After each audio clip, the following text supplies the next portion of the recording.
What's good, gang? Welcome back to your girls channel. Now it's been a few days or maybe a week after the Super Bowl, and there's been a lot of reactions after Kendrick's performance. Some people are really happy because they understood the message that was behind his performance. Some people are angry. Some people are very triggered.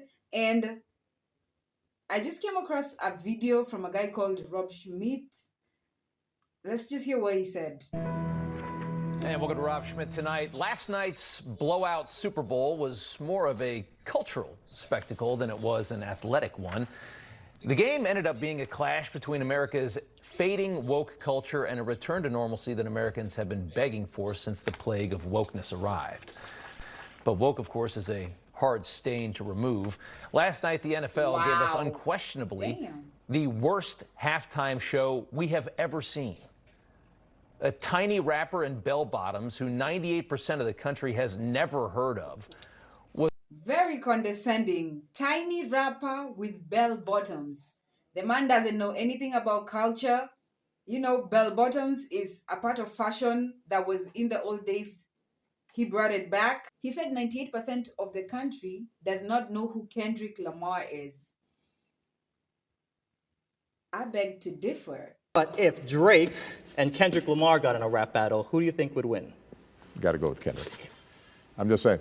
I think Drake is an outstanding entertainer, but Kendrick, his lyrics, his last album was outstanding. Excellent. All right. Best album I think last year. Just say maybe you're not in touch with the hip hop scene. Maybe you don't know who Kendrick is, but you cannot speak for everybody else because there's a lot of people who know Kendrick.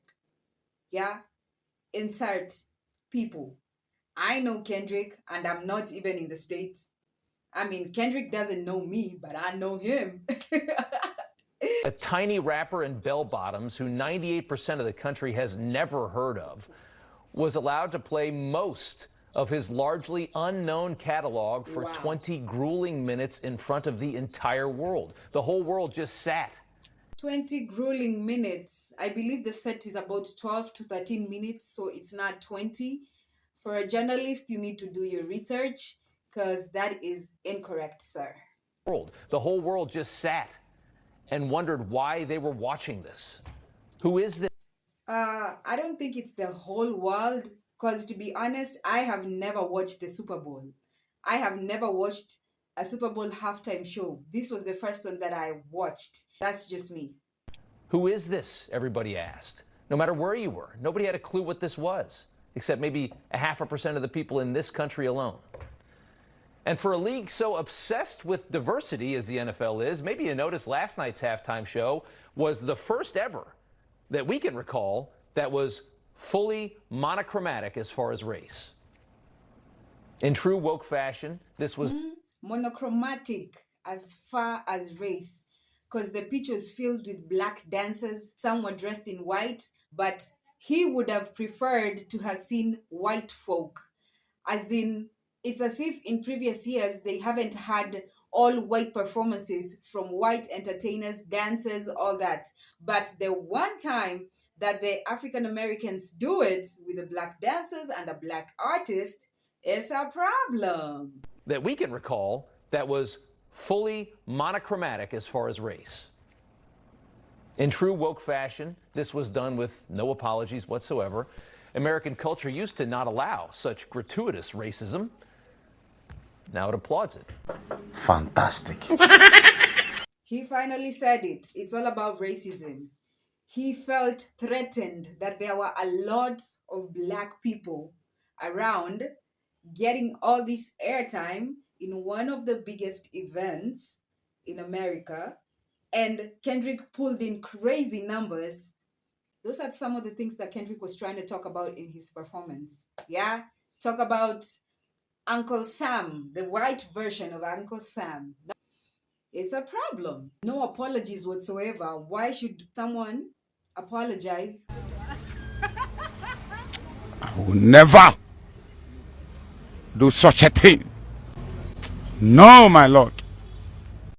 For a performance that's meant for the culture when they were given the chance to, backed up by all these brands and big names, why should anyone apologize? If these big brands didn't want Kendrick to apologize, why should he apologize? To you, Rob? Say, Rob, what exactly is it that you're trying to say? Why are you so offended? Now it applauds it, or at least it did. This is thankfully ending. For the last several years, this has been applauded by the dumbest people in our society. Moments like this. This was all put together before the election, by the way. You are made of stupid. Dumbest people. Yeah, he's definitely a racist. I mean, we have dumb people who are not black. We have different colors of people who are dumb.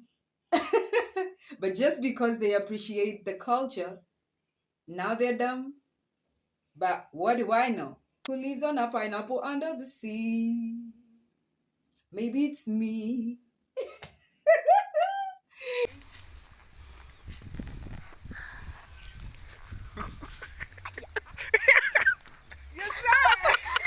But let me know what you guys think about this. Like, comment, subscribe. I'll see y'all in the next video.